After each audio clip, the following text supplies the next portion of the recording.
लोकसभा चुनाव के संपन्न होने के बाद काफ़ी मशक्कत के बाद प्रशासन ने पूरी मुस्तैदी के साथ लोहरदगा लोकसभा क्षेत्र का चुनाव संपन्न कराया है।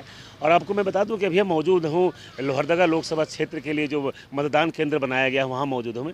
पॉलिटेक्निक गुमला पॉलिटेक्निक कॉलेज है ये। और पूरी तरह से जैसे चुनाव संपन्न हुआ, चुनाव को संपन्न करवाने के बाद सारे ईवीएम मशीनों को यहाँ लाकर रखा गया, स्ट्रॉन्ग रूम बनाया गया था।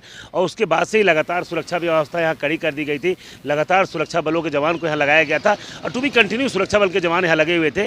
और आपको मैं बता दूं कि यही वो सेंटर है जहां पर जो उम्मीदवार जिनकी लड़ाई हुई थी, जिन्होंने लड़ाई लड़ा था और चुनाव में अपनी किस्मत आजमाए थे, उनकी सारे का जो किस्मत ईवीएम में बंद है। और यहीं पर कल सुबह 8 बजे से मतगणना कार्य शुरू होगा। मैं आपको स्पष्ट बता दूं, लोहरदगा लोकसभा क्षेत्र में 5 विधानसभा पड़ता है और 5 विधानसभा क्षेत्र में जिस तरह से बातें कही जा रही है, केवल मांडर जो विधानसभा क्षेत्र है उसके लिए 22 टेबल लगाया गया है। और बाकी जो है सब जो अन्य जो 4 विधानसभा सीट है, गुमला हो गया, सिसई हो गया, बिशुनपुर हो गया और लोहरदगा हो गया, इन चारों विधानसभाओं के लिए 18 टेबल लगाए गए हैं। तो ऐसे में स्पष्ट कहा जा सकता है पूरी तरह से प्रशासनिक व्यवस्था तैयारी कर ली गई है। और हमें उम्मीद जताते हैं कि जिस तरह से प्रशासन ने कहा है, जिस तरह से जिले के उपायुक्त हों या एसपी हैं, उन्होंने स्पष्ट कहा है कि मतगणना का कार्य सही रूप से संपन्न हो सके, उसको लेकर प्रशासनिक तैयारी पूरी कर ली गई है। और मतगणना का कार्य सुबह 8 बजे शुरू कर दिया जाएगा और रुझान आने शुरू हो जाएंगे। सबसे पहले जो पोस्टल बैलेट होंगी उसकी गिनती की जाएगी और प्रशासनिक व्यवस्था की जो चाक चौबंद व्यवस्था है वो पूरी तरह से कर दी गई है।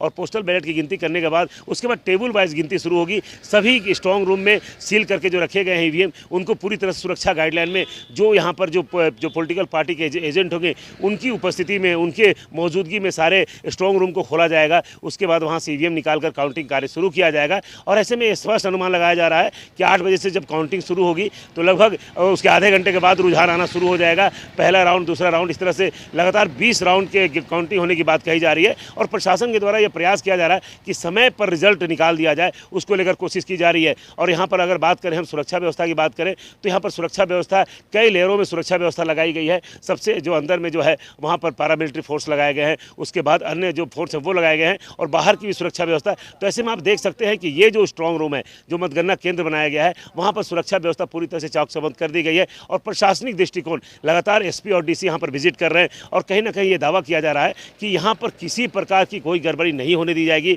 और ये भी तैयारी की गई है कि अगर प्रशासन जिस तरह से हार जीत का फैसला होता है, उसके बाद जो समर्थक होते हैं उनका हुजूम जुड़ता है, वो भी कहीं ना कहीं उत्सव मनाते हैं, जश्न मनाते हैं। तो उस दौरान भी लोगों को किसी प्रकार की दिक्कत ना हो सके, इसको लेकर प्रयास किया जा रहा है। तो ऐसे में स्पष्ट कहा जा सकता है कि लोहरदगा लोकसभा चुनाव को लेकर प्रशासन ने जो तैयारी शुरुआती दौर से की थी और बेहतर जो चुनाव का जो परसेंटेज था वो करने के बाद अब मतगणना का कार्य जो है वो सही रूप से संपन्न हो सके, उसको लेकर प्रशासन लग गई है। और कल सुबह 8 बजे से यहाँ पर मतगणना का कार्य शुरू हो जाएगा। वो सारी रिपोर्ट भी आपको हम दिखाएंगे और पल पल की रिपोर्ट को आपको कहीं ना कहीं आपको उपलब्ध कराने की कोशिश करेंगे, ताकि लोहरदगा लोकसभा सीट में जो चुनाव संपन्न हुआ है उसकी हर चीज़ को आप जान सकें और एक सकारात्मक तरीके से जो चुनाव कार्य संपन्न कराने के बाद जो परिणाम निकालने हैं, जो रिजल्ट निकालना है, उसमें किसी प्रकार गड़बड़ी ना हो सके, उसको लेकर प्रशासनिक दावे पूरी तरह से किए जा रहे हैं। सुशील कुमार सिंह, गुमला।